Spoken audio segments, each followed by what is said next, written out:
of a Longbangers podcast in association with Leeds Spirits. I'm Matty. I'm Colin. And I'm John. Good evening, gentlemen. Happy anniversary to you both. And you too. Have you been on all 300? Are you the only one that's done all 300, or did you miss one? No, John done one. You've done one yourself. I have missed a couple. I was thinking about this as well, and I was thinking that if Longbangers was to ever make it on IMDb, you know how you get TV shows. We are on IMDb. I don't know how, but if you go on IMDb, we are, and I have no fucking clue how. But we were. Somebody, Josh messaged me one time and said, "You're on IMDb," and I looked, and there we were. Hi, Ian. Oh. Ian says, "And I'm Ian." Good. I like to see that sort of audience participation early doors into the chat. Good to have you with us, Ian. He just said, "And I'm Ian." Oh, so you know. And Ronnie said, "Happy 300." Thank you very much, Ronnie. It's quite exciting. It's like a wee landmark for us, or milestone for us, isn't it? Like it's a lot of folk will only care. And why would they? 300 episodes. I just said to mainly pish. I just said to the wife and kids, "There's we were eating dinner. It's 300 tonight." She went, "Oh, aye.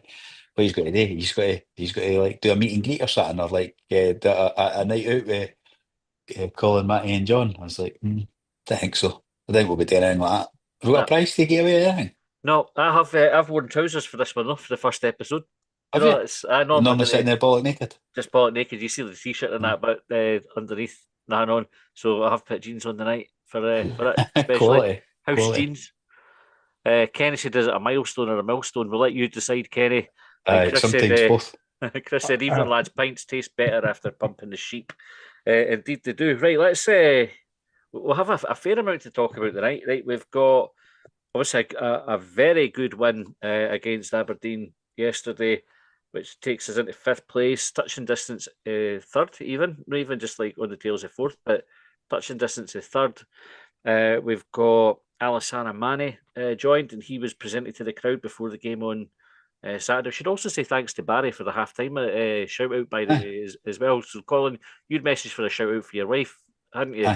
And he didn't read her name, but he read the pals' names. Thanks, Barry. Superb, but he gave us a great shout out. It was well noticed for the folk around about me up in the stand. So hugely popular, I think, is how he described it. Hugely popular. I don't think I'll ever be comfortable being described as hugely popular. Nah, that's because you're an honest and truthful person, John. Humble. Humble. Humble's a great word to use, like after the Arsenal result today. Exactly. Sandy said, "Hi, Ian, bring on the controversy. 300 up, congrats." Callum said, "Happy 300th. Just subscribed a few months ago. How did it come about and when?" Oh, it's a Joe. We'll cover that at the end. We'll bring that into the talking points, Callum, because it's a good question. And Thunderchild said, "Hola, amigos. Do you think we'll keep Ellie Yuan?" We'll also cover that. We'll talk about transfers. That's just what I was coming on to. And so Alassane Mane signed, introduced to the crowd pre-match yesterday. I didn't see that. I didn't know that.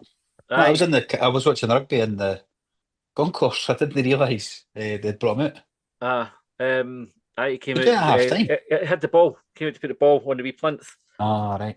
And then toddled back off the interview or anything. Did you see his interview on Hibs TV? No.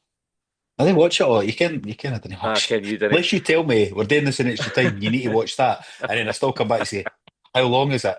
Aye, so I have to. He got asked. Well, what should Hibs fans expect to your style of play? And he just said, "Quality." Oh, tremendous. That's confidence. I'm sold already. Like, yes, get in there. So we'll look at who might leave, who might come in. I don't know really if we've got that many rumours in yet, but let's cover it. Right, let's start off then with the team for yesterday. Let me put that up on the screen. It says easier. I think it's exactly the team you guys picked again, is it not? It's the same team as last week. No, quite. There was because I put Kukovic in up front, and did you? Gail started up front. John got it then. So I think I got it right. Aye. You got I had Bowie. I started Bowie, and you went with Gale then. So I got 10. You got. Well, it was only the striker then, but we've differed on, So yeah. Is it starting to look dangerously like I know something about football by getting these things right? No, John. There's 300 episodes of evidence to the contrary for that. Right, for all it's that's not a dig at you. That's for all of us. That's inaccurate. That's inaccurate because, like you, I've not been on all 300. Right enough. But you have been on extra. You probably been on more than 300 if you rattle in the extra times and that. True. Yeah. Anyway, right. What do we go with then? So Smith and goals: O'Hara, Levitt, Boyle, Chris Cadden, Iredale, Nicky Cadden, Chantis, Campbell, Rocky, and Gale. Yeah, so Gale was probably the one that you did pick him, John. I did. Colin went for Bowie, I went for Kukovic, but other than that, I think that was the team that we had all gone for. Picks a sell now, eh? Aye. So on that, right? So there's a bit of chat that Yuan's away, so that came up in the comments there, right? So I think everybody's expecting Yuan to go. Today there was a bit of chat that we might also be about to lose Lewis Miller, and there's interest in Rocky. I gather, right? So Hibs Central tweeted it, but Hibs Central picked it up off of Hibsnet. I'm guessing because you tend to see it on Hibsnet, and then shortly after it's on Hibs Central, right? Fair fucks if that's what you want to do. So Rocky's Colin, I think when we did our extra time on who we would keep and who we would let go, Rocky was one that we were saying we would let go. Is his performances changed your mind? It's starting to change my mind because he's not. I mean, my problem was the sort of big mistakes that he makes. You know, like the 2 against Rangers, the 2 against Hearts, those kind of ones. But see, since that Rangers game, I don't know if he's made any. And that was hard to put Christmas time, New Year time. They make one in the St Johnstone game maybe as well at New Year, 2nd of January. I think since then, I think he's had a clean run in about a month. So he's definitely starting to change my mind because he looks, you know what he does really well? I was watching Sports Scene last night and I noticed that again. See the corners, attacking corners, he gets in the goalie's way. I fucking hate it. We got the goal at Tynecastle for it, we got the goal yesterday for it, and he's done it other times. It looks a simple thing he's doing, but he seems to be really effective at it. Not interested in getting the ball, just get in the goalie's way, and they can't shift them. Do you know what gets me with that? The referee comes over and he did it on Saturday. Came over and had a word with him, telling him to move. And like, how can the referee tell the player where to stand? Like Rocky's allowed to stand wherever he wants in the box, as long as there's no fouling anybody. Yeah, that's right. The goalkeeper doesn't have more right to that space than Rocky. Players should be within the rights to tell the referee to fuck off in those instances, I think. Why did we get red carded? Because of the swearing. So they need to do it polite in that. Forget off. Forget you off. Can I ask you to refrain from telling me that, please? Could you stop doing that? John, you're happy enough with the lineup then, considering it was the one that you picked? We'll take it. Yep, 100%. I wouldn't have changed nothing. Right, let's not dwell on that. We'll start talking about the game itself. John, observations overall on the game? Do you know, normally you ask me a different question to start off with, so you've caught me on the hop. What do I normally ask you? Usually for like a summary is normally how I start. It's the same thing, isn't it? Like the observations of the game, the summary. I would say. I think they're different. I think they are different, John. I think you're right. I think a summary, you would start talking through the game, and observations are gone. Aberdeen are shite. Hibs are all right. Comfortable win. You know what I mean? That's my observations for the game. But somebody would talk you maybe through some of the incidents. All right. If I could come up with one observation in particular, I think it's that at 2-0 up, late in the game, my mate that I was at the game with commented and said something along the lines of Aberdeen have pretty much had all of their players except the goalkeeper in Hibs half for about the last 10-15 minutes. And at no point did I ever feel like we were in danger of conceding, which is in stark contrast to a lot of previous games where towards the end you start feeling a wee bit edgy. And I don't know whether that's reflective of Hibs' performance or reflective of Aberdeen's rapid descent down the table, or a bit of both of them. And what about you, Colin? What was your summary of it? Well, just where I started there is that Aberdeen are shite. Absolute shite. They did not look like scoring. I think they could have still been playing now and they wouldn't have scoring. I'm rapidly trying to find their XG here because I was in the Arsenal one, which is surprisingly low considering, but they were fucking shite. Absolute shit. They had a high 60-odd% possession. A lot of the ball. Nothing with it. Never looked like scoring. And we were just a wee bit better. Well, a big bit better, but not like wasn't like we were rattling loads of chances in. We just let them have the ball. Like what we've seen, when we were shite, Aye. we were just like teams would just go, just have the ball because we can yield the fuck away it. That's what we done yesterday. That was effectively, what we done. And then when we did have it, we done more with it. We were a better team. I'll say it again, they're fucking shite and it's brilliant, eh? It's It's brilliant. fucking brilliant.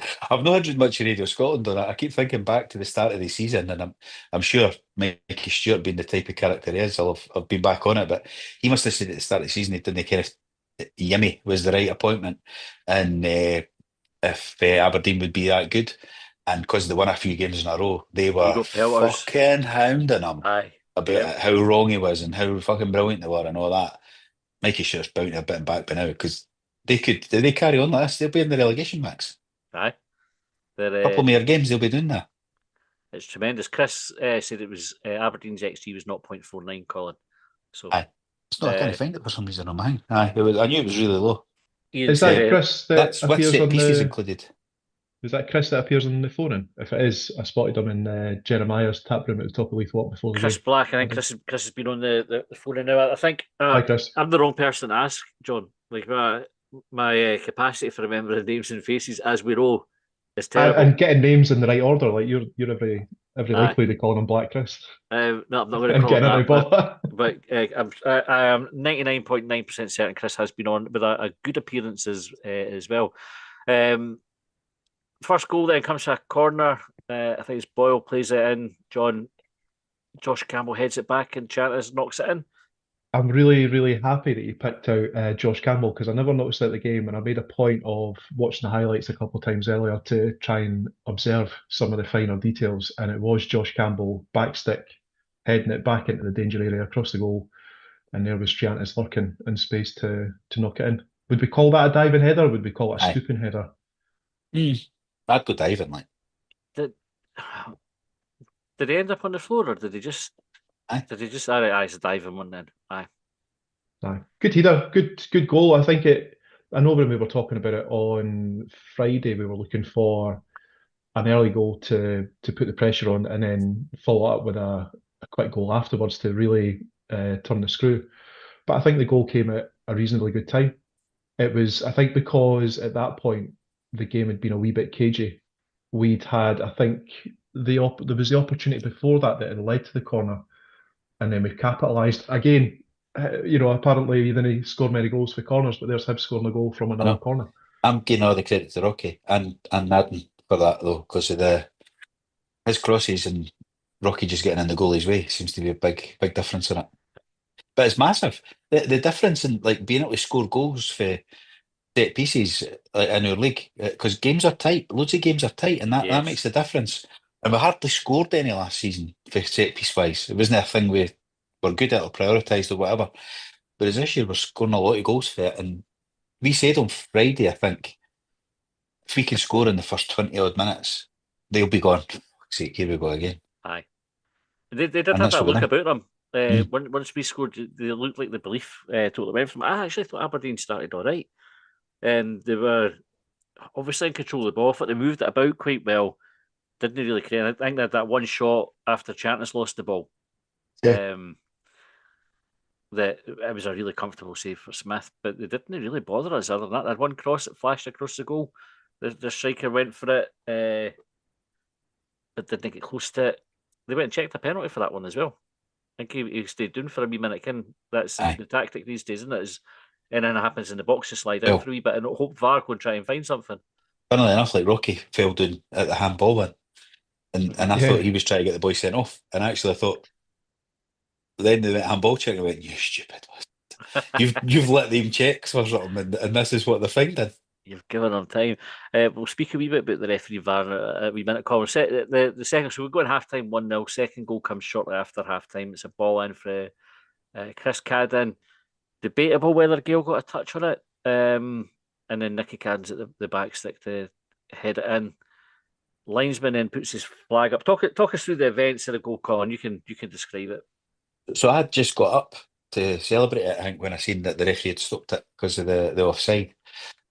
I was in the West Lower, but towards the away end again where I've been sitting recently, and so obviously at the far end I had no idea anybody was offside. So I couldn't, I wasn't sitting there going. So I was kind of waiting on somebody in one of the group chats to start telling us what they were saying on Hibs TV, Aye. because obviously we're not trusted at the game to see it. Although the replay on the big screen started to show it, I did for a and split then it second, switched off. So I got to see along the line, and I thought, well, Nicky Caddensdorf, like you could clearly see he was about 6 yards on. So I had a bit of comfort for that. Then I thought, I wonder if something else has happened. And obviously didn't get to see the rest, because I would probably riot if they hadn't given the goal or something. So that was it. It seemed to take a long time, which makes you go, they don't know. Mm-hmm. You know, it's one of them when they're not sure, and you think, well, they often go on field if they don't know. They might not get it. That's where I was. Aye. John, you think Gill got a touch on it? I don't know. Again, I watched, like I was saying, I watched the replay, and it looked from the replay like he got a touch. I couldn't have said at the game whether he got a touch, because actually I thought the reason that the goal was in question because it wasn't clear whether it had crossed the line. But obviously, I was west upper, close to the away end. So it was only when I saw it on the replay that I saw that the ball's actually hit the roof of the net after it's come. I think it's come down off the crossbar maybe. And I think it's possibly irrelevant whether Gale got a touch, because Gale was judged to have been onside. Aye. I wonder if that is why it took so long for the VAR check, whether they were like kind of slowing it down to see whether Gale got a touch or no.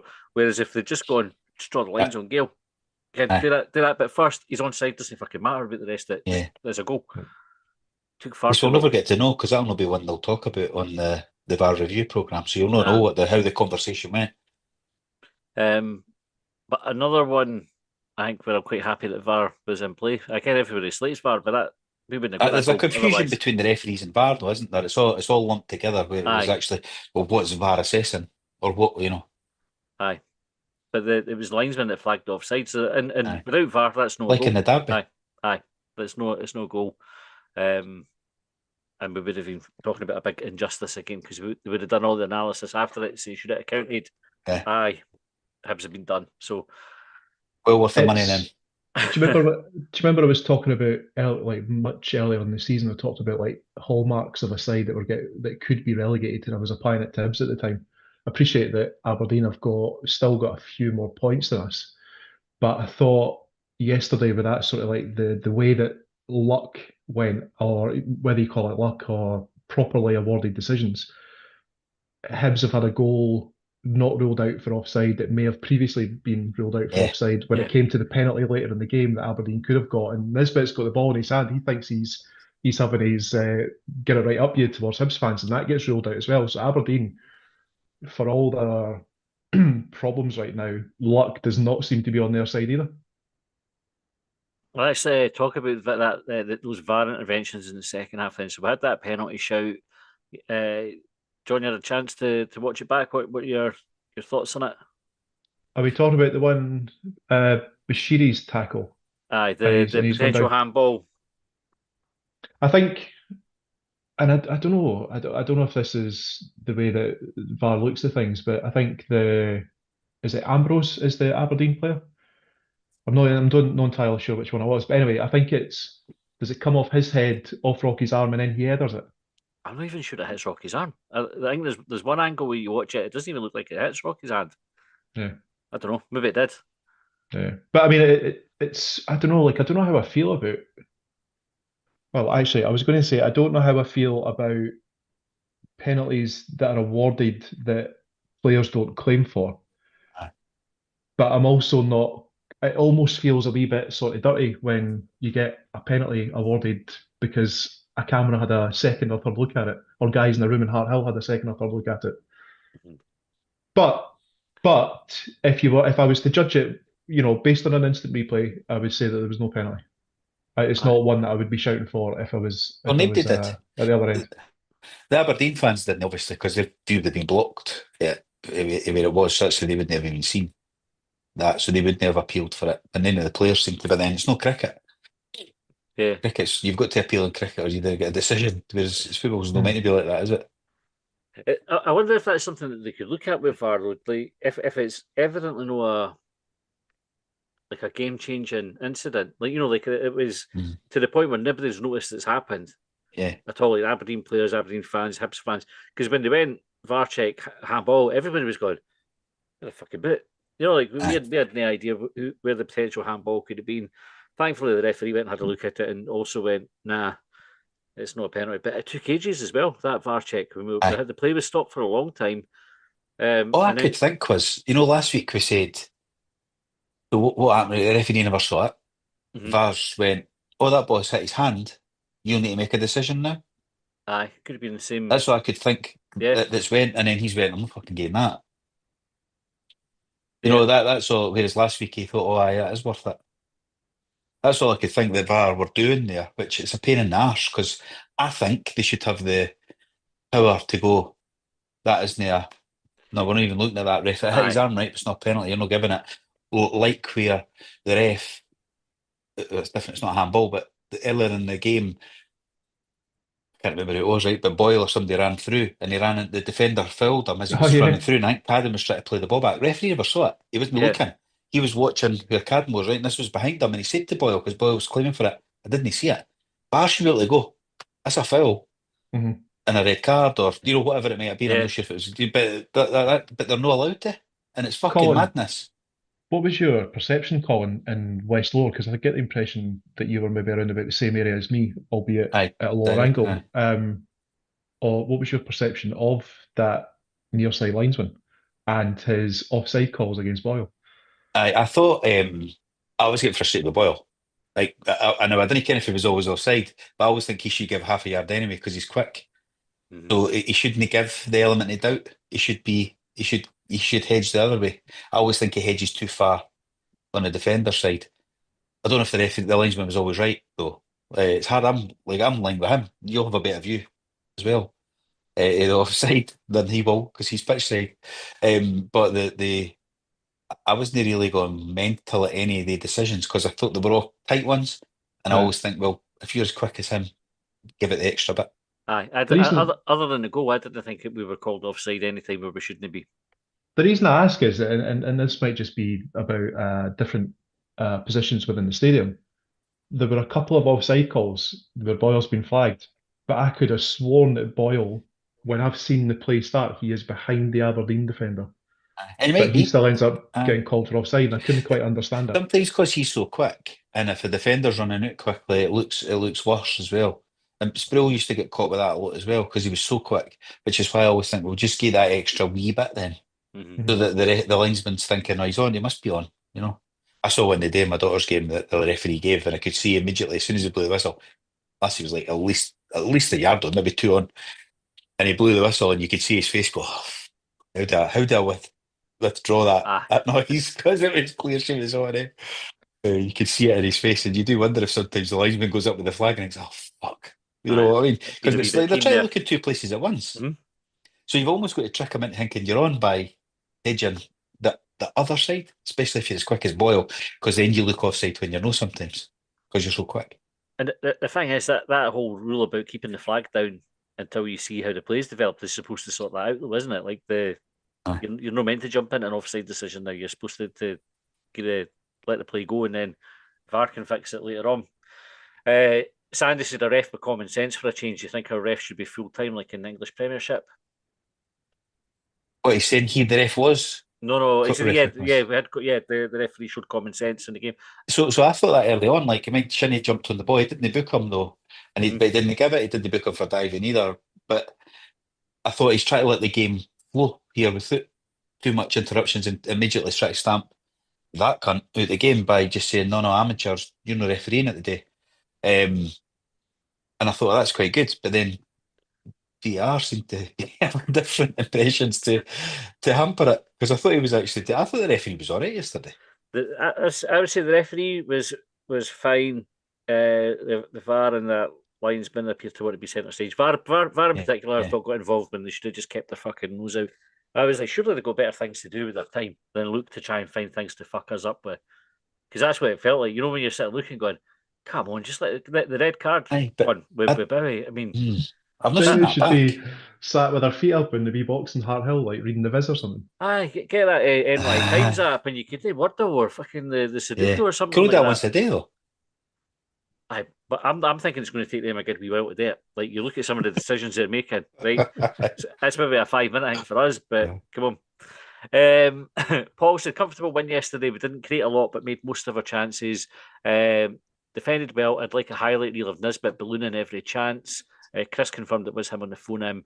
Ian said Batman scored, and Sandy said looks more like the Green Lantern. That's obviously the masked winger, which is what we're going with for Nicky Cadden instead of the masked winger. Quite like that.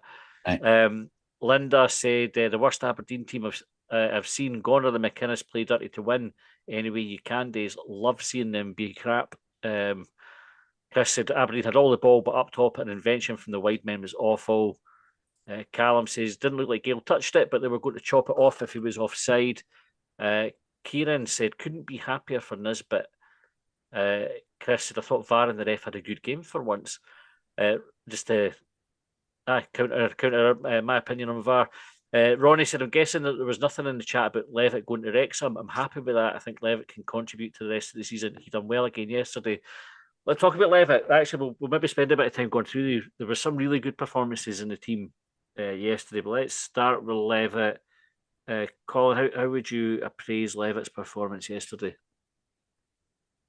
I think he complements Triantis quite well. Mhm. Triantis tends to get stuck in interceptions, breaking forward, and that Levitt seems to be he's quite comfortable on the ball. Makes some nice passes and that. I thought he was all right. I thought he was quite good. Aye, okay. John, anything to add to that in-depth analysis for Colin? Just, I think players. This is going to come as a surprise to no one, but some players really divide opinions, and Levitt seems to be in that category of like sort of Marmite Hibs players at the moment. I had a wee watch of what he was doing first half, and he seemed to sort of hover around in front of the back three, and he always seemed to make himself like the point in a triangle to receive a pass and just move it on. And I think actually Colin's point about complimenting Chiantis is reasonably accurate, for want of a better description, because they are like you. I think problems that we've had in the past with some midfield partnerships or trios that the players are either trying to do the same thing in the same area and it didn't quite work out. Mm-hmm. But Levitt dropping deep, taking that pass, making himself available for the pass for the defenders, just allowed Triantis to go and do what Triantis does. So I thought, like, as much as he divides opinion, I think that Levitt in stepping up into that place that's been vacated by Neil's injury is, I don't know if he's put himself in contention for retaining that position while when Newell comes back. He's certainly given Gray something to think about, but he's stepped up into that position at a time when Hibs needed him to, and I think he's starting to, you might say, mature into the role a little bit as well, starting to show a little bit more of what he's capable of and starting to grow in confidence in that role as well. Okay.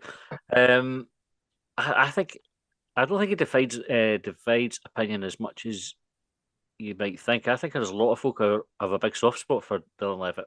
And when he puts in, I thought he was good yesterday. I think when he puts in performance like that, folk generally are really happy for him as a result because it sort of validates that opinion. I think Levitt, when he arrived, is one of these players that everybody was happy we signed, and therefore he gets like a massive benefit of the doubt for ages, which is a good thing. Like I think we should give players the benefit of the doubt.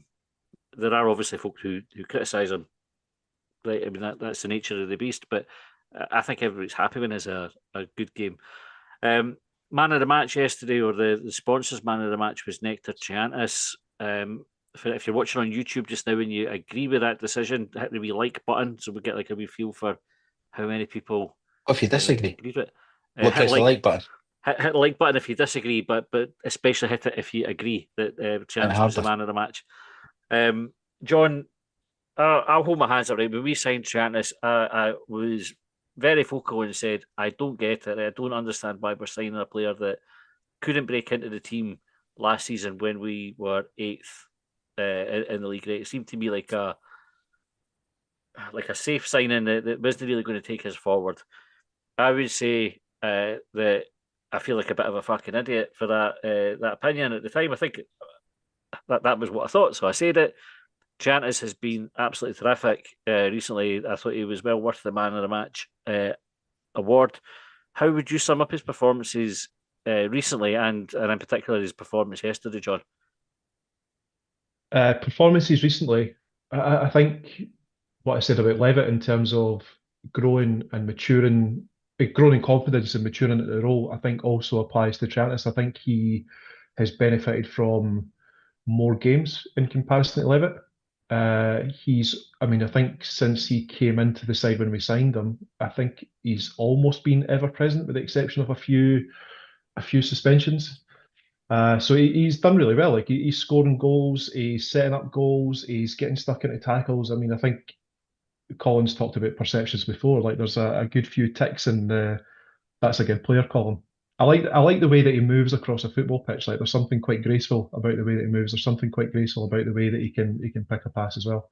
Yesterday, thought he had a good game. I thought it was a better game second half. First half, he got caught on the ball that set up their attack early in the game. Yeah. But I also think at that point, he got caught on the ball and there wasn't much around him to pass to. So I think he was trying to work himself out of a tricky position. So I'm not going to be too critical of that. I think he's a good player. Colin, there was a post on Hibsnet earlier on. Somebody, and I forget the name of the poster, so apologies if you're listening. Said he reminded him a bit of John McGinn, and in terms of style, I think, and in terms of potential. So Chantis at 21, can he have a career like John McGinn's, you think? Wee bit early to start judging that. I don't know if they're similar. I don't think they're that similar in style either, really. To be honest with you, but it's only been a couple of months. Like, come the fuck doing, as that Irish referee does on the GIF.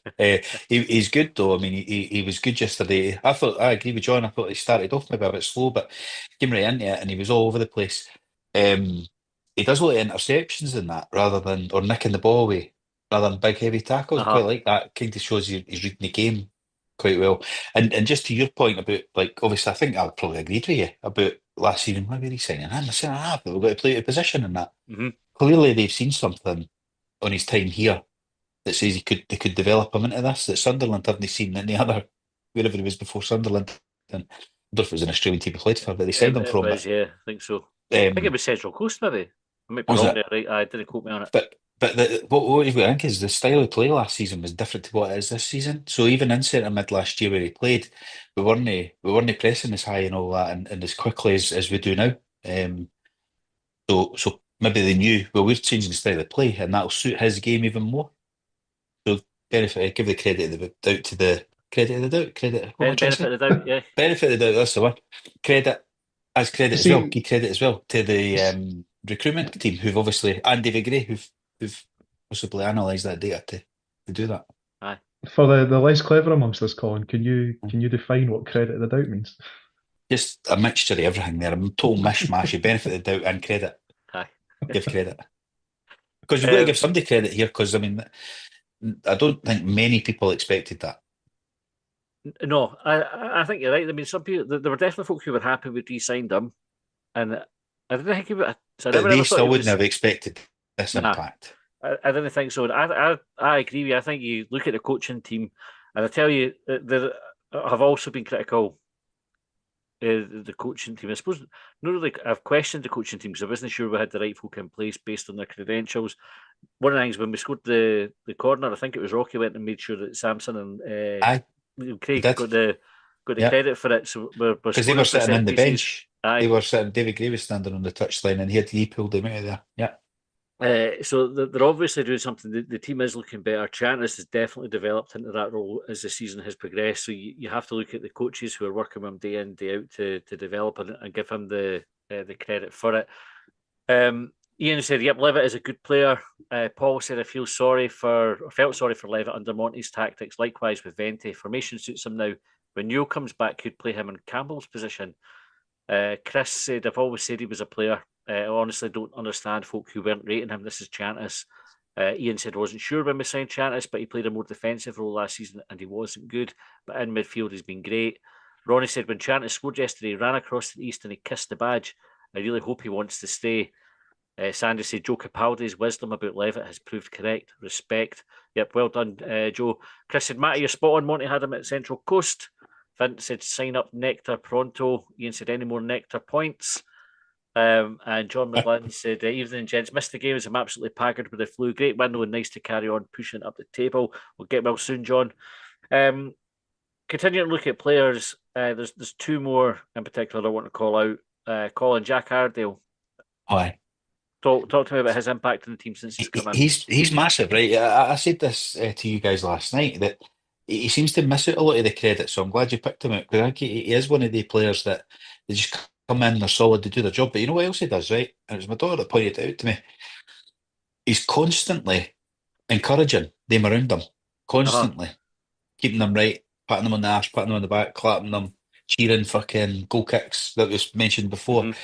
He's such a he seems to be such a positive influence on the people around him, as well as doing his job. By the way, there was one the ball came towards the touchline on the dugout side, and he anticipated, and he was right over, and he was right up that boy's arse. You know, like to slow a breakdown. I'm really impressed with him.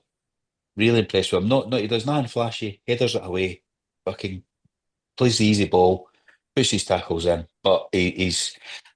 You know when we spoke about leadership and all that before, and it's like folk think it's standing, balling and shouting at somebody for not doing something very well. I think he's the kind of leader I like. Like he's quite maybe like David Gray in a way, in that go make your tackles, do your job, and lead by example. And I think that's what he does. Really impressed with him. John, he was a player that was written off really like by a few people. I think he had like maybe some negative reviews for fans at his last team. So folk at the time were obviously looking for reasons to kick the club. And so Iredale was one that an underwhelming signing was, I think, what folk were calling him. What have you made of his performances since he's come into the team? I wasn't aware of any of the criticism of supporters of previous clubs that he'd been at. I think we had a wee bit of a laugh because there was a wee bit of suggestion when Colin and I had a bit of a laugh. There was a bit of suggestion that Iredale was signed injured, and I think given where we were at the time, it was almost a further stick to beat the club with when we really didn't need much more ammunition. However, and I think one of his first appearances was at Dundee United, where there's been a wee bit of confusion between him and Bursick, and it's led to a goal. So maybe, and I think the sort of climate that we were playing in at that time, it was just like, oh fuck, we've signed another Huddy. However, we've since moved to a back three, and he's just been a standout there. In addition to the things that Colin called out there, I think one of the things that I really like, in fact, two things that I really like about him that I see in the rest of the team is one, he's really, really physical. Like, I don't mean like he's chucking folk about, but there's always a leg, a shoulder into the opposition or whatever. Like, and I see that across the rest of the football team. And the other thing is, he doesn't piss about with passes. Like, he drills it into players' feet, into the Hibs players' feet, and it's quick. And there was one situation yesterday. I think he's played it out towards the dugout, and it's just crisp. It's fast, and it gets Hibs back on the attack again. It just instantly relieves that pressure at the back, and sets Hibs up again. I think one of the things that I can it kind of ties in with both of you are saying there is his work rate is phenomenal. Like he's one who will sprint back when he needs to sprint back. You never see him just jogging back or relying on somebody else to do his work. Like he puts in a fucking shift, and it's that setting the example. Setting the bar for the rest of the team. I love him. I think he's a good player. I think good to be talking about players positively, like I say. Aye, it's like definitely sitting slagging them off all the time because they deserve it. But it's good to be doing it this way. Robbie said we should sign Nectar, but the more he plays well for us, Sunderland might want to keep him. It's out of our hands at the moment. And Ronnie says, you're right, Ronnie. If we sell it early, if we can, we should spend it on Giannis. And Chris said, I've been really surprised by Iredale. He's been excellent since coming in. Seems a good organiser and a reader of the game. Credit to the recruitment team for the majority of signings. The last one. It's all turned around that, eh? I know. Well done, Malky. Can we say that? Almost. Well, actually, the most contentious one of those is the one that seemed the most obvious problem area earlier in the season, which was the goalkeepers. Bursick obviously did not have a good time. Smith came in, ironically or coincidentally, against Aberdeen for the 3-3, made a couple of mistakes in that game, got punished. But since then, he's barely put a foot wrong. He was very good again yesterday. I think he had, for all we never had much to do, when he had to be called into action, he did it well. Come in for crosses, punch him when he needed to punch, catch him when he could catch it. But it was generally quite a calming influence. Maybe a couple of times he could have come when the ball was coming through to him. Like the defenders were shouting on him, he was a wee bit slow, but it didn't impact anything. No, because the defenders weren't messing about. There was one that, who was it? Was that O'Hara maybe?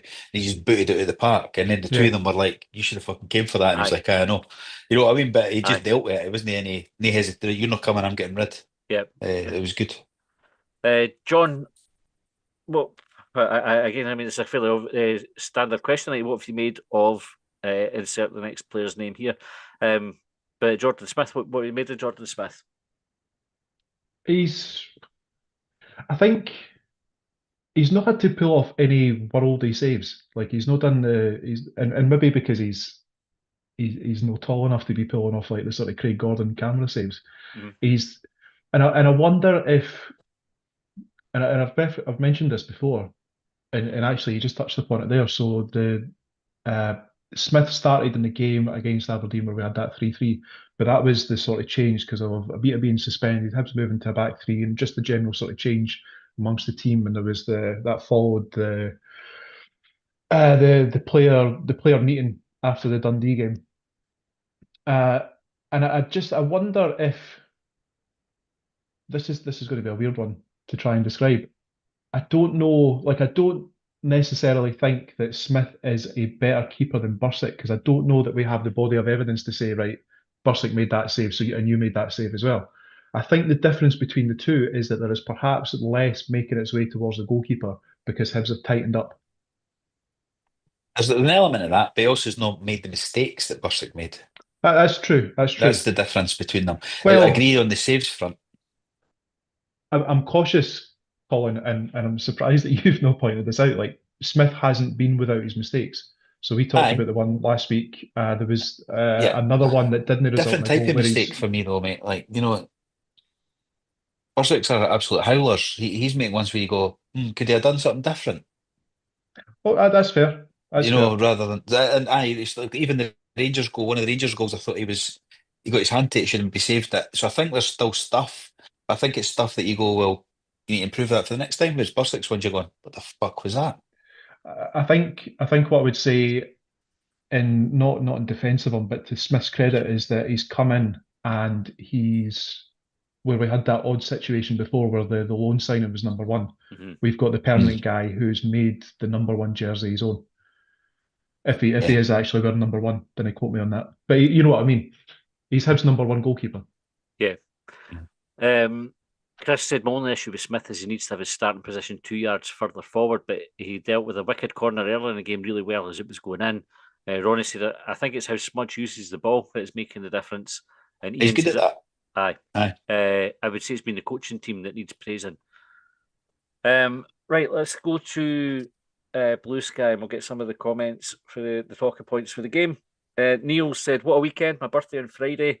Started off with a wee Pat Stanton whiskey from the wife. It's one of the rare find whiskies. You can get them for our sponsors. And another 3 points from the Hibs today. If only all weekends were like this. Happy birthday, Neil, for Friday. I think John Mackay was watching as well. I'm sure it's John's birthday today. Happy birthday. Guys, it's mine this week, but don't send anything in. Nah. Just to the listeners. I didn't want anything. Nah. I'm fine, but thanks. What day is it again, Colin? Friday. Friday. Right. This Friday, the night of the air game. Yeah, the day of the air game. Yeah. There you go. So just if Hibs are watching, then get a win. That'll do it. As for the game, thought we were solid without being that dangerous. Aberdeen had a lot of the ball, but never looked like scoring. Soze 047062 said Jack Iredale outstanding, in my opinion. Chris said not at our best in winning not so long ago. This would have been a nervous finish. I'm really pleased for everyone. They've stuck together and now showing the better sides of themselves. Next up, the road to cup glory. On that, the nervousness. If you'd cast your mind back, John, to earlier in the season, we were like, it's inevitable. We're going to concede late on. It doesn't feel inevitable now. What's changed? I don't know. It's hard without being, and this is the thing because it's pure speculation, isn't it? Because we've not been privy to the meetings, we don't know what goes on behind closed doors, etc. Something has definitely changed about the Hibs side, where, like we talked about, physicality there, just like roughing the opposition up, if you like.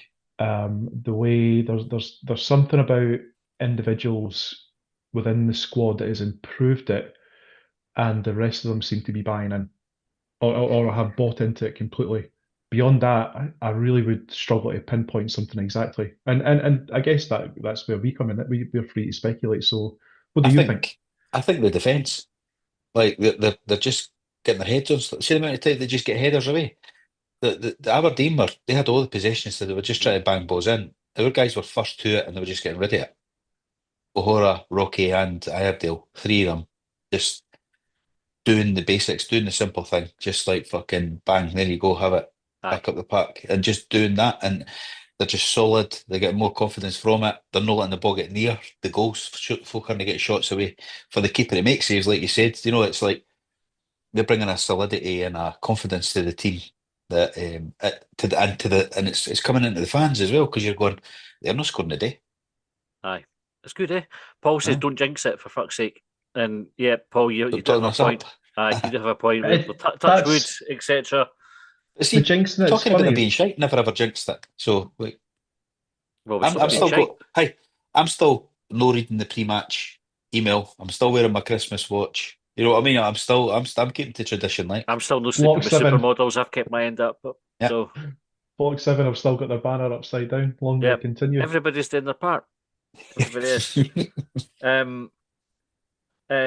DRG Walker said, "Thank the Lord we didn't take Kevin Nisbet back. He looks finished. He's having a hard time as well."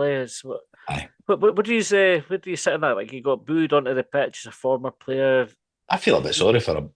I've got sympathy for him too. Like, I didn't expect there to be boos when he came onto the pitch. He's never said anything bad about us, has he? Has he? I don't think so. I think it's just the transfer request stuff, wasn't it? But he was here after that, and we all cheered his goal in the derby. Aye, that's true. Paul said that's me nervous for here now already. Cheers. Sorry, Paul. Listen, none that we say impacts anything. None of that works. It's all nonsense. Harmonica Dave said 9 extra minutes. Thank fuck Fairport Convention at the Queen's Hall didn't start till 7:30. I actually thought we would be playing so long that by the time you go out the barriers, we'd be down at the back to kind of like they take down for the fans to get out. They didn't keep them up long. Keep playing, ref. They did before the fans are out. Did you see the Aberdeen fans shouting at the manager came and he went over to? I stayed in because I knew the barrier would be up, so I stayed in to the end. Like, normally I'm doing the stairs at full time to get away, get back to the car, but I knew I'd get locked in anyway. And so I stayed in, and I was walking down the stairs as I watched that clip that I've seen shared, and Raymond that follows us, he had shared it on Twitter earlier or commented on it, and I watched it live at the time. I was saying to Grace, like, that's fucking tremendous, watch this. And come on, I actually thought, though, what a fucking ritual this is, right? Like, they players and manager, they didn't want to be there, right? They're doing this pretend clap thing, right? Looking at them as if to say, shout at me all you want. You know, it's like, it's a fucking nonsense. Get yourself in that fucking changing room. They start talking about how you got to do something different rather than doing this fake act. Because if they didn't do it, they get absolutely fucking hammered. But if they do it, they get absolutely fucking hammered, right? So what's the point? Just fuck it. Like, aye, thanks very much for coming, boys. See you later. I'm not coming over because you just got to give me fucking abuse. Pride. Aye. Yeah. It was a bit embarrassing to watch. Good fun though. When it's no us, it's brilliant. When it's no us, absolutely brilliant. I was like, where's the player pushing the manager over to the fans like fucking Marcondes did last year when he was trying to pass the blame, Mike?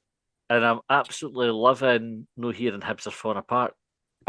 Doesn't he get gone in other teams away? Nah, it's like we're still Hibs and Hearts seem to get it worse than everybody. Aye. Jeff said, win based on an absolute solid defence and confidence we would score at some point. The back three were superb, especially at Iredale. Blue Skies Echo, Stu said, you can see Hibs are playing with a bit of freedom. They just let Aberdeen have the ball, as they know the sheep have no end product whatsoever at the minute. Yeah. Confidence is everything in football. See, on the sorry, Matty, sorry to interrupt. On the confidence thing, there was an Aberdeen attack yesterday where I thought Aberdeen should have made a pass different to the one that they actually made. I think it was first half, and it reminded me of something that we've spoken about before about overthinking things or overplaying. And I don't know what it is about Hibs' change since that Aberdeen game, but things are just falling for us. Like the passes are a bit more crisp, they're a bit more direct, and it sets Hibs up in an attack. And I think that's like there's definitely a lack of confidence in Aberdeen. That and fuck knows what happened with Rocky Bashiri's equaliser in that game, but it's like NBA Jam where the fucking monsters took all the basketball players' confidence and skills. Yep, I'll take your word for it.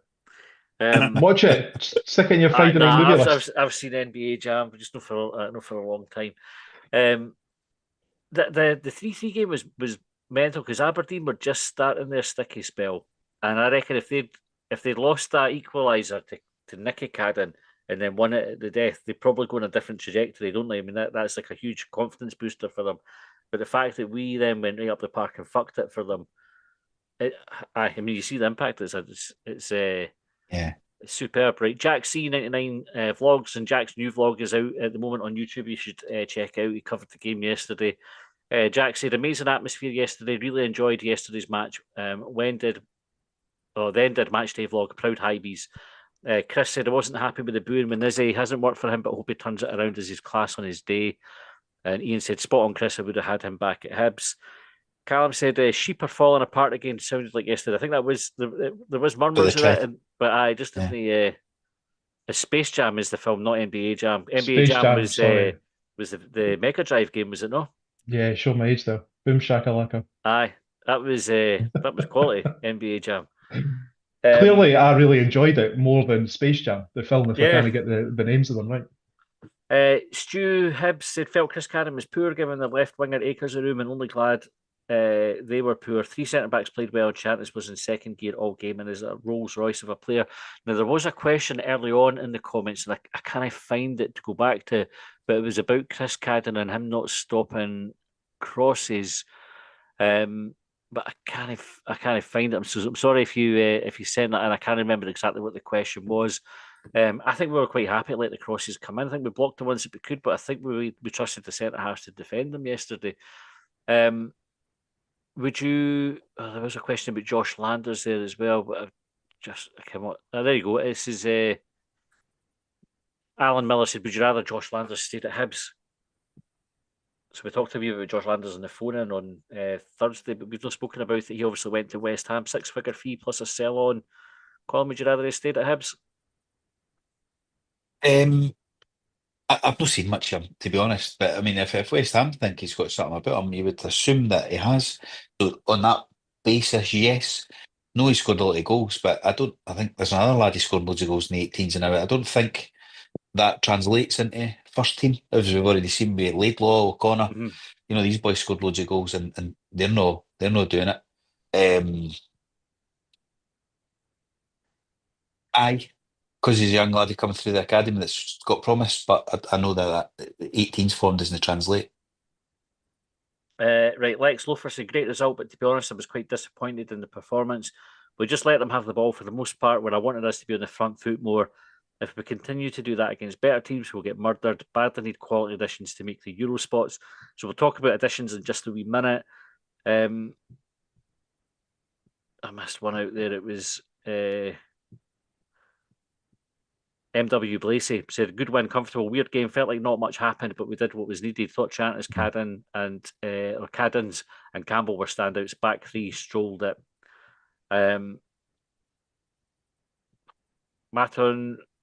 Matonetti, I don't know how you pronounce that. Great performances all around the park and a fine first choice 11 when Newell's back, but we'll need someone to explain what Quan brings to the team. All we're doing is developing a player for someone else while our own rots on the bench. And Rafa says 2 games in a row. It feels like we haven't been at our best, but we've had another win, and that's what counts. Hopefully, another couple of signings kick on, and catch third. Right, let's talk about transfers. So, first of all, outgoings. John, there's chat. Ellie Yuan is going to Stoke. I think it's reported for about 1.5 million. Was the chat around the stadium yesterday? A few folk up in the stand beside me were saying that was what they'd heard. I think it's been reported in the press that they're interested as well. 1.5 million, good value for you for a player that's looking to move. Got a year in his contract, mate. Do you know? There's only a year yeah, left. one year for the summer. 18 months. Aye. Yes. I mean, I think where we were, what, 6 months ago? I'm trying to remember when it was where he was getting a lot of stick. In fact, sorry, let's call it what it was. He was getting a lot of racist abuse at the end, because I think he was expected to be sold. He wasn't sold. He came back. He got injured. He had a wee bit of a difficult time coming back into the side. But then he started to perform again. He had his corner flag waving and what have you. I think to get a return on the player is good. I wonder whether it's as much as Hibs thought they would get. Mm-hmm. What would you call? So I agree with that. I don't think it is as much as we thought we would get. But then at 18 months in the deal, he's not been available for fuck knows how long. I know he had 3 or 4 weeks where he was available, but before that he wasn't in. And then since Christmas he's not played. Probably cut our losses a wee bit, like on it, like. And folks saying if he goes, we need to replace him. You're like, but he's not playing. Like, Yeah. so at the moment we're replacing somebody that doesn't play. So do we need to replace him? I don't know if we need to replace him. We could have done with getting more money for him. And John's right, probably hope to get 2, 3, 4 for him, but he's just not been able to turn the performances in, is he? The consistency of them or the longevity of them. So just take the money. Probably the fact he's not played so much brings his value down as well. It's that sort of double-edged sword, isn't it? Yeah. Kenny said, should we make a deadline day bid for Shankland? We've already got strikers that didn't score. Aye, scored yesterday. Good finish yesterday, by the way. I hope that's not the start of a fucking turnaround for him. I didn't mind if they're able to sell him. Aye, true. Aye. Chris said, I really pray McCurdy is on his way out. Has done absolutely hee-haw and is nowhere near good enough. Still can't believe we paid money for him. And Oscar said, happy 300. Thank you very much, Oscar. Lewis Miller is the next one that's rumoured to be on his way out. Colin, when we did extra time, we sort of discussed the 3 right backs, but Megwa, Miller, and Cadden. You said you'd rather keep Cadden as a better player. Yeah. I said I'd probably stick with Miller because he's younger and we could develop him. It looks like probably we might actually be going. We needed him because Cadden's contract's up in the summer, I think. If is now the time to sell Miller? Well, if we've got an offer for him, I don't know. I don't know what the rumour is on that. I know I've read that he might be away, but I don't know what the. Do you know more about it? Clubs or money? Like I said, it was on Hibs Central's Twitter. So, right, okay, you can see that. You take him a pinch of salt. If we get money for him, offense to the boys. I think if we get money for him, I would take it. We're trying to have a clear out. Let's have the clear out. Like if we're going to develop a young player that shows promise, we've got our own. Let's do that. And John Rocky was the other one. We kind of touched on that earlier on. If an offer came in that was good money for Rocky, would you take it? Not necessarily. I think it might depend where Ekpiteta's injury status is, because it's all well and good, and I would apply this to Miller to an extent as well. It's all well and good having offers for players, and I do agree with Colin, and I've suggested in the past that Miller might be a player that I would look to move on to try and bolster other areas of the squad. But there needs to be a replacement. I think Cadden at the moment, sorry, not Cadden, Miller's an able replacement for Cadden. We don't really have much in the way of backup on that right-hand side. Correct me if I'm wrong. Mm-hmm. And the current squad, no, because we've got Whittaker and Megwa, haven't we? That are out. I don't know who Whittaker is actually. Yeah. So again, I suppose what I'm also saying as well is offer great, but there's a few other moving parts there. Is there a replacement? Is there someone that you can recall from loan? Is there is there someone available that backfills that position that you vacated? Aye. Well, I suppose we need that if we're selling. So I think this is the other thing that kind of takes me on to the next point, John, was that from what David Gray has been saying, it's almost like there's maybe going to be a one in and one out sort of strategy. So Gray's talking about reacting to anything that might happen on the last day, and by that I took it to mean that if LA goes or if a bid comes in for another player, that we're ready to move on bids for somebody else.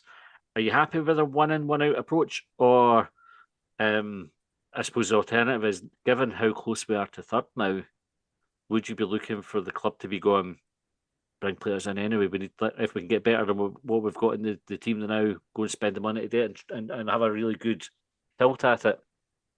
This is why you've got someone getting paid the money and is fulfilling the role that Malcolm Mackay is, isn't it? Like that's the decision, that's the question, and the choice that falls on his shoulders. Mm-hmm. What would you do? I don't mind the one in, one out policy, because I think it aligns itself with what Malky said when he came into the role, that you didn't want to have transfer windows where you're having a massive churn of players every single time. You want to be making small tweaks to try and improve the squad. I think I'm going to be consistent in what I said last week or the last couple of weeks, that there is an opportunity there to go from where we are and take us to that next level. And that next level isn't, we're not 28 points behind Aberdeen anymore.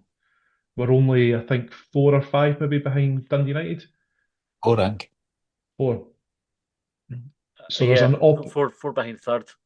There's an opportunity, and I'm not naive enough to think that, well, I'm saying, right, so you get a bid for Lewis Miller, and we've not got other irons in the fire. Like, there will be conversations. I think, Matt, you were alluding to it there. There will be conversations that will be taking place with our clubs, where everyone gets their finances sorted, gets their contracts sorted. Now, we might see quite a bit of movement tomorrow. There might be a bit of movement tomorrow. I couldn't say for definite.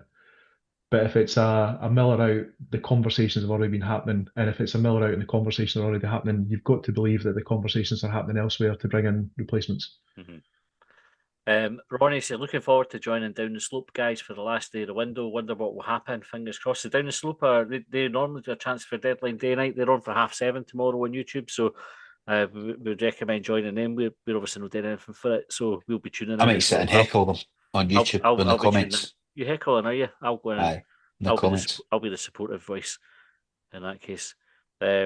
I always like the deadline day stuff, so I'll tune in for. I don't know if they're on till midnight or anything like that. Ask them. They're not committing to that. Because his answer asked, because if that's a long fucking time to fill. Especially with Hibs when nothing's happening, eh? But tune into that. Obviously, we'll have extra time out for our subscribers, but you can listen to that anytime. We didn't broadcast that live, so we'll not divert any attention away for these guys. They deserve all it. Vince said, keep Rocky. I just got his name on my shirt. Obvious answer there, Vince, is just walk about with a pair of boxing gloves and then they can't mess with you because they'll see Rocky in the back. The boxing gloves just assume you're a psycho. So, singing the theme tune in that. It's no wasted to run upstairs. Have the Hibs marketing team done enough with the fact that he's called Rocky, and like there's got to be a set of steps somewhere you can get him running up? Just for a wee bit of content. Yeah, up Waverley Steps. That's ideal. There you go. Perfect. Aye, Colin, what are you hoping to see happen tomorrow then?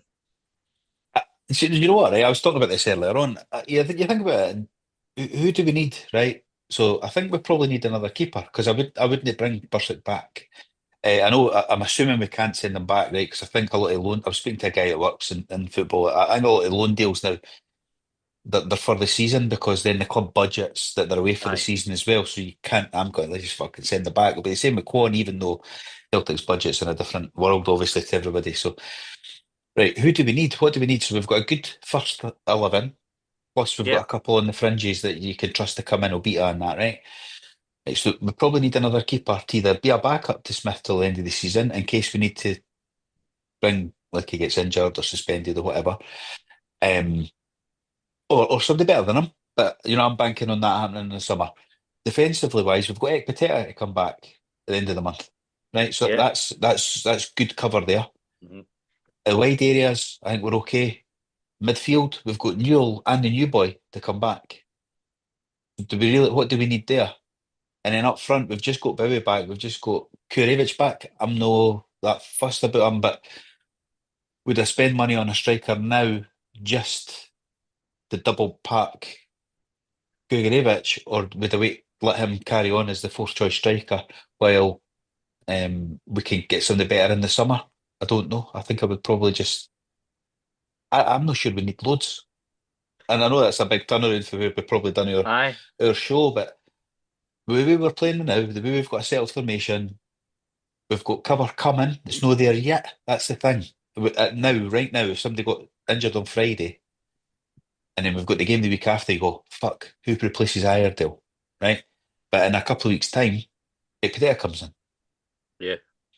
So we need cover for almost a month, because I think I seen somewhere that was the end of February, Neil was due back, end of February, Epidea. So you're going, right, so we need to get through February. Then we've got cover in the wings, and that bench will look much stronger when you add all them onto the bench. It does make a difference. I mean, like Bowie and Kukovic as well, and like you said, we just signed Mane to come into the midfield. Yeah. So we are definitely in a stronger position. I think the caution I'd apply is you would expect the teams around us to strengthen. So you didn't want to be standing still when everybody else is improving. Agreed. Because then you go backwards, don't you? But I don't think we'll have stood still. I think, like you said, players coming back is a step forward because they've not really been available. We've got one player in. I would like to see, even if we get one other really good player in. I'm not quite sure what position was the priority. I wouldn't mind another striker to mix it up there. Chris Black said, I'd love a quality number 10. Josh Campbell has his qualities, but I'd love a guy who has an eye for acute pass and can shoot for distance. Actually, Josh's position is maybe one that I'd be looking at, but I didn't actually think Josh Campbell's, he is. That's it. It feels like incredibly harsh to say that's where I would be looking at strengthening, because I thought Campbell was another player that you could have called out for his performance yesterday as a positive. Do you know what we do? See, when we're doing well, we spoke about this. You get attached to them, right? And you can't. There's better players out there than all in that team. Mm-hmm. And to make this team better, to make this club better, you buy better than what we've got there now, and then the better players become Jordan Obita sitting on the bench, for example. And that's how we improve. Our first team pick now is the sub, because we've got somebody better than him. And if we can get better than Josh Campbell, then when Josh Campbell comes off the bench, we're all quite fine with it, because we know he's a good player. And it's just that emotional attachment, isn't it, that makes it hard to say, oh no, didn't bring anybody in that position. When you say better than Josh Campbell, like what qualities are you talking about? Well, the cute pass and all that, the guy shoot for distance, maybe score more goals, I don't know. Because I think, and it's going to sound a wee bit reductive, but like Josh Campbell yesterday, he had a challenge, you might remember, where he's sort of won the ball and then he's been on the deck and he stabbed it through for Martin Boyle. And I think Martin Boyle's kind of hesitated, not quite got the shot away, not quite got a cross away.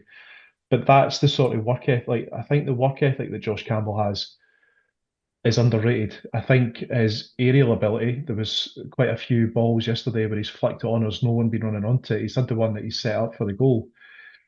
But there's a quality about Josh Campbell that I think is really difficult to sign. It's not impossible, but that was why I was asking a question about like what sort of qualities, because you can get a player that can pick a pass, like Marcondes could pick a pass, but he didn't contribute the same thing to Hibs that Josh Campbell is currently doing. And I wonder if that's where the emotional attachment can sometimes come from, because you can say, fuck me, like he's maybe not the best player in the world, but what he offers, it's like the John Hughes thing about talent and hard work. Yeah, you could never. Aye, you want to sign the boy who's got both, don't you? I mean, this is the thing, or does you carry the piano, boys, and I'll play it. Aye, that's you maybe want somebody who's like you might not get a perfect like for like with every metric being slightly ahead, but you prioritise a couple when you say that's what we're wanting for the way that we play. But I agree that's harsh on Josh Campbell. I'm not saying we need to replace Josh Campbell as a priority or anything like that. I think he's been playing really well worth his place in the team. Obviously, been part of a team that's gone from the bottom of the league up to fifth in the league. Like he's played his part as much as anybody has in that team, and deserves the praise for it. So I think it's a position that we could do. We could get better in every position. That's could get better in every exactly position. what I was about to say, but you could look at it right across the pitch and say, bring in somebody better. I'd like to think that Bournemouth's got to chuck us a couple that we're happy with, obviously, that we Aye. think can improve us, whether it be right wing back or that midfield role that Campbell or that midfield role that fucking Levitt's playing at the moment. Whatever position they make, or a striker. Well, You know, Vince said clubs around us are strengthening. Surely with Europe in touching distance, this is a better investment decision for the BK group. And you would hope that would be sort of something that they would be looking at. Anyway, right, we're pushing out of time. If you want to see Hibs make some signings, you can put it in the comments if you're watching this, after we've recorded live. it's like press like if you want. Press like and chuck in the comments you'd like to see us sign. Also, if you're a subscriber and you're not aware of it, we do have a chat, ongoing chat on our Patreon as well, where you can, you can tell us what you think about the episodes. You can converse with other listeners and give your views on all things Hibs on that as well. It's we didn't really moderate the chat, but it's quite a friendly place to be. And there's a less friendly place on our Facebook group as well, so you can find us there and join in. It's a wee bit more controversial, and I'm not moderating that one either. I can't really be fucked with it. So I enjoy watching the arguments on it. It's good lively stuff. All done in good spirit, though. And you got to kick anybody off if they didn't contribute or anything like that. Nah, no into that kind. I'm no precious about it. It's just a fucking Facebook page, isn't it? Yeah. Like, who cares? Fair point. Anyway, right. Go and subscribe if you don't already.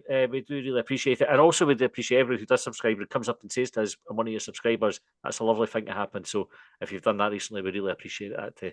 Right. Thanks for tuning in, and we will see you all next time.